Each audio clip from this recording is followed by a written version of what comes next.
ಈಗ ಪರವಾಗಿಲ್ಲ, ಆರೋಗ್ಯ ಸುಧಾರಣೆ ಆಗ್ತಾ ಇದೆ. ಒಂದು ವಿಚಾರ ನಿಮಗೆ ನಾನು ತಿಳಿಸ್ಬೇಕು. ಈಗ ನಾನು ನಿನ್ನೆ ಕೇರಳಕ್ಕೆ ಹೋಗಿದ್ದೇನೆ.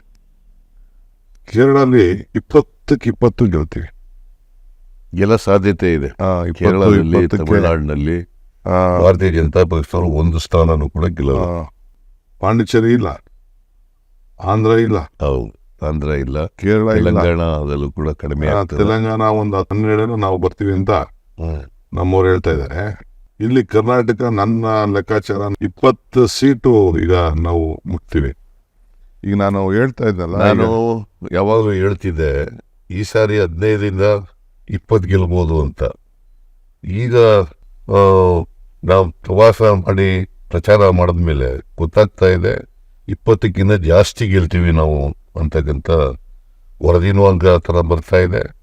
ಮತ್ತು ನಾವು ಕೂಡ ಜನರ ನಾಡಿ ಮಿಡ್ತ ನೋಡಿದಾಗ 20ಕ್ಕಿಂತ ಹೆಚ್ಚು ಸ್ಥಾನ ಗೆಲ್ತೀವಿ ಅಂತ ಅನ್ಸುತ್ತೆ.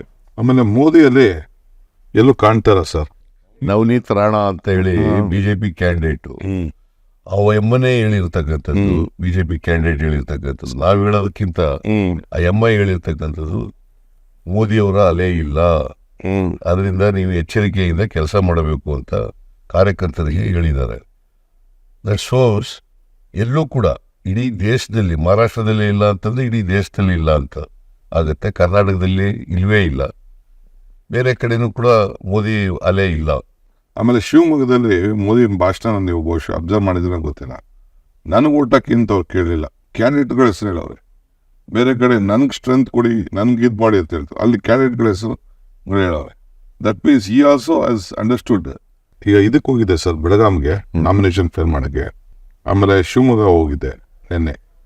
ಶಿವಮೊಗ್ಗ ಬೆಳಗಾಂ ಎರಡು ಕವರ್ ಮಾಡಿದೆ. ಶಿವಮೊಗ್ಗದಲ್ಲಿ ಆ ಜನ ನೋಡಿದ್ರೆ ಯಾವ ಕಾರಣಕ್ಕೂ ಯಡಿಯೂರಪ್ಪನವ್ರ ಮಗ ಗೆಲ್ಲಕ್ಕೆ ಸಾಧ್ಯ ಇಲ್ಲ.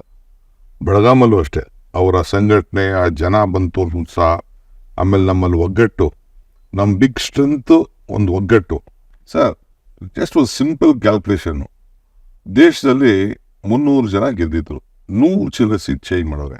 ಅವರು ಕ್ಯಾಂಡಿಡೇಟ್ಗಳು ಚೆನ್ನಾಗಿದ್ರೆ ಯಾಕೆ ಚೇಂಜ್ ಮಾಡ್ತಿದ್ರು?